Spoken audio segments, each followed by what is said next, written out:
He be talking some shit. You know what I want to know? Hey, now for the first right? time, I just think I connected the dots. And it might not even be real, but did you put up Ryan Garcia to all this? You goddamn right I did. I brought him to mama house. We had the preacher there and everything. No, yeah. Because Ryan Garcia completely switched after that conversation with Charleston White. Like it's. Yeah. I'm just sitting here listening to him talk, and I'm listening to. I think back to Ryan Garcia's entire few months, right? Like he went on a run talking that. And what is he saying? In spurts, yeah. The character from the boxer. He damn near separate. He made the character. He made the character. He put the character out there. Okay. Ryan Garcia put a character out there. Yeah, right? he left his phone in my mama house. He had a brand new iPhone, with no lock on it. He left it. He just left it out.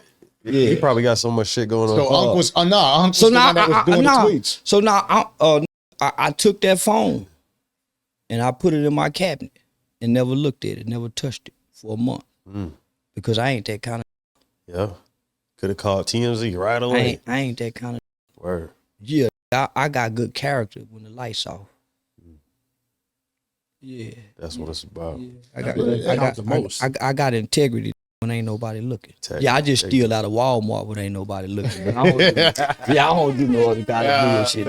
I took that little phone, homie, and yeah, he called me for a month and we never could, but I never touched it. Wow, yeah. That's dope. That's brave. Yeah, that's not. No, it's. I mean, ain't too many people say that. That's the hottest man right now. And so when I made the black Muslim comment, obviously I'm talking about somebody that we had up here as a guest, Devin Haney. That's what I was talking. Hey, listen. Yeah. So to my nigga Rollo and them, you know, everybody would call him my nigga Rollo and Goldmouth and them, man. Telling my niggas and them, man, you know he talking about you. And I'm telling my niggas and them, homie, I don't know y'all like this to say nothing about y'all, homie, but I ain't that kind of nigga. So me, Goldmouth and Rollo and my nigga Big, we all had a long talk because we leaders and we lead people, so they don't have time to see that shit. But based off what the people calling and saying, my niggas were feeling some kind of way. So you know, like I tell all my say, homie, y'all get out the way. Don't worry about what I'm doing. Y'all get out the way. This my game. You know how we rocking. So yeah. Attention. Let me put my game down. But now this ain't about y'all. Unless the shoe fit word. Right. So I told him, homie, so I told Rollo, I said, nah, my nigga, when I close my eyes, you what them trying to be, but they can't be, my nigga. You really trying to live up to that and adhere to the beliefs in the rules of that shit. I don't see nobody, so nah, don't put yourself in those shoes. That rock don't hit you. Nah, that rock don't hit you, but who it hit, he hollered. I haven't went and heard, you know, what he said, but yeah, David, that's who I was talking to, because I once practiced and studied Islam, and considered myself a Muslim who snuck and ate pork, but still considered himself a Muslim. Wow. And I jacked off 7 times a day, and I didn't pray 5. But I was a kid. I was a little bitty boy. Yeah, I was 15, 16 playing Muslim. But I learned the difference between what Elijah and what Farrakhan them was teaching. And so I went with Wallace, W.D. Muhammad. I went with his teachings, which more what Malcolm was going toward the end. I didn't want to be hateful because I didn't come from a hateful household. Okay. So I didn't know how to hate. So I didn't embrace Islam with Farrakhan and the Black Nation of Islam, who appeared to be angry and hateful as Muslims. I wanted to be more with what Wallace them had to offer. So when I look at these Muslim brothers, homie, no matter my street, 90% of my friends are Muslims. But they became Muslims in prison or when we was in the boys' home. So most of us became Muslims around the same time. After we read Malcolm X's autobiography around 93, 92, 93, right? So so I know anything you convert to, in my mind, you would change to something else too. In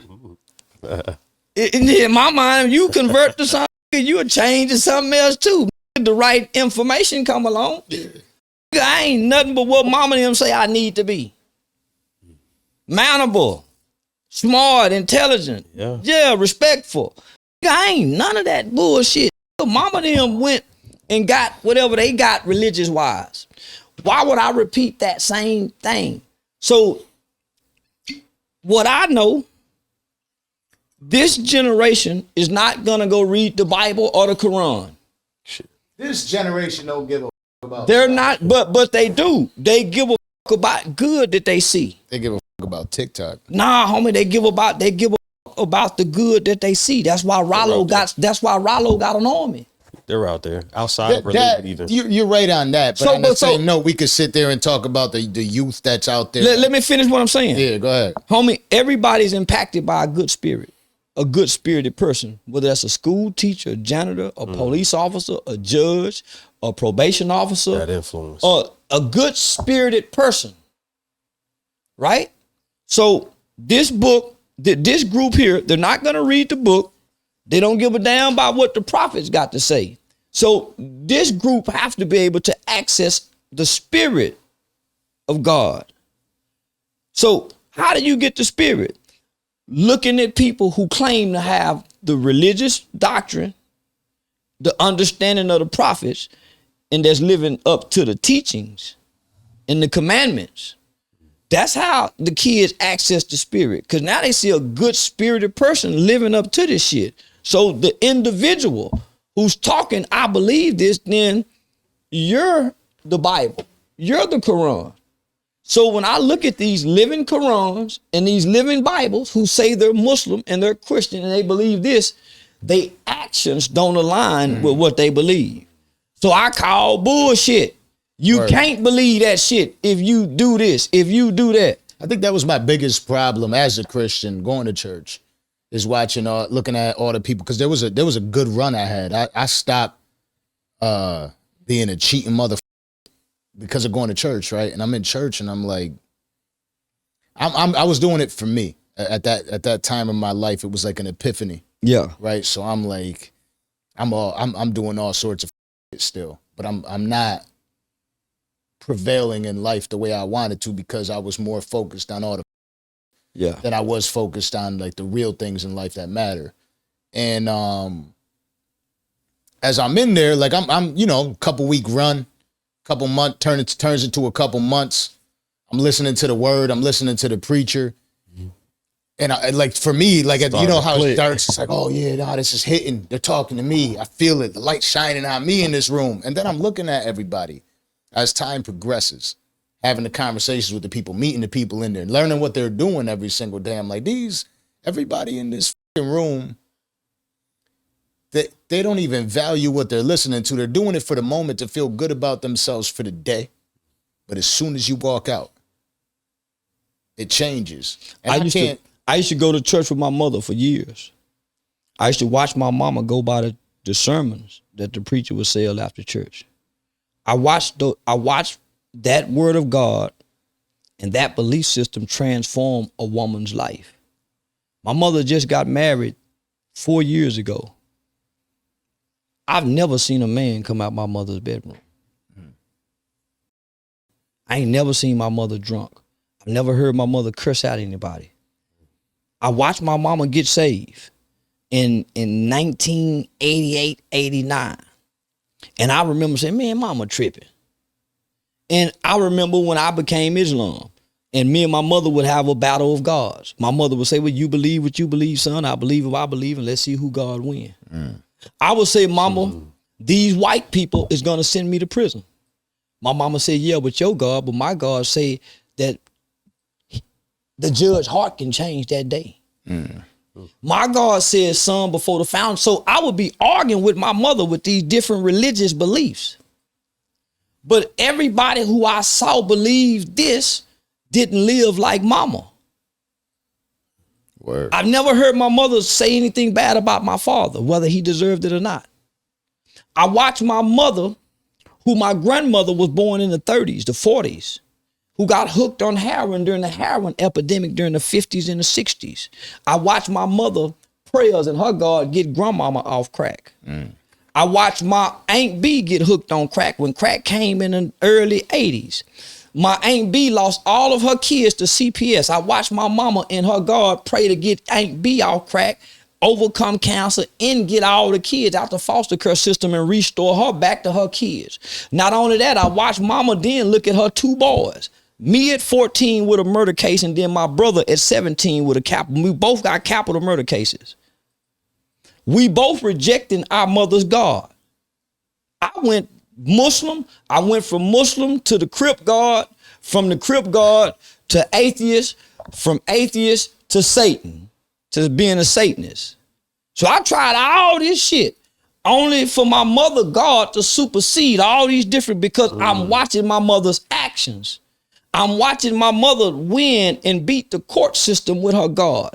I'm watching grandmama get off drugs. I'm saying, mama, I'm going to prison. These white folk go send me to prison. My mama saying, son, God got the final say so. So I'm watching my mama with her word of God and her belief in Jesus beat everybody. Faith that works. So I'm locked up for murder. My brother locked up for murder. My grandmama in prison. My grandfather in prison. My Uncle Wayne in prison. My Aunt B in prison. My cousin Keisha in prison. And my cousin Mooney in prison. And my mama got to come see all of us. And I watch all of our lives transform with mama's prayers, running down to that jailhouse. So I'm going to believe in mama's God. Yeah.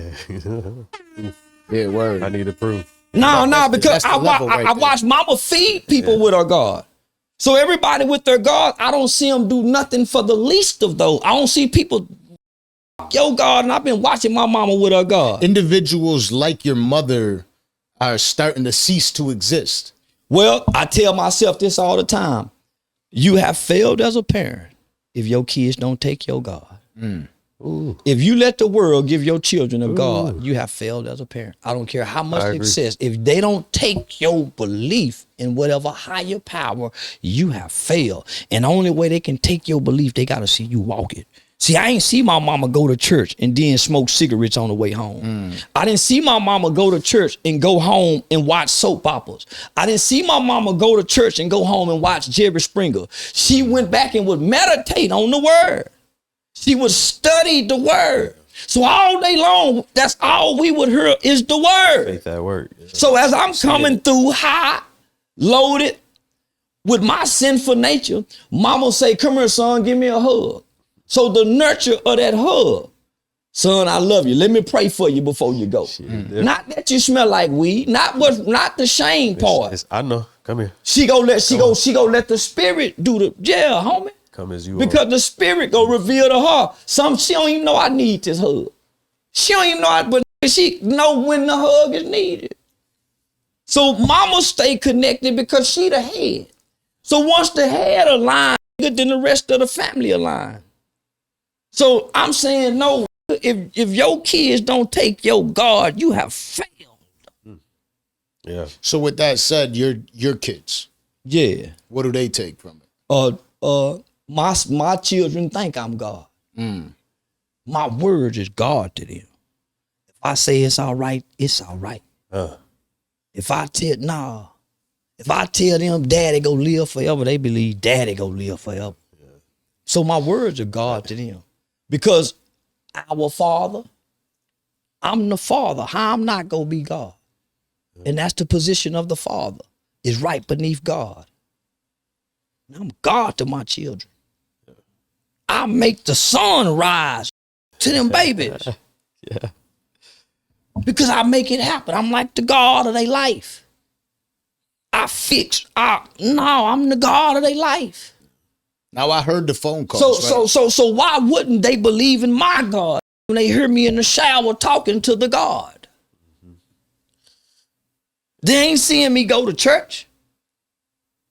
I took them to church because that's what their grandmama showed them. That's what she showed us. And I had to show the woman that, mama, I don't need no man to walk me to God when I can access the spirit. I need that preacher for. Why would I need the preacher, mama? And I just got through talking to God last night. Why wouldn't God tell me what he told the preacher this morning? I was talking to him last night. I don't want that God.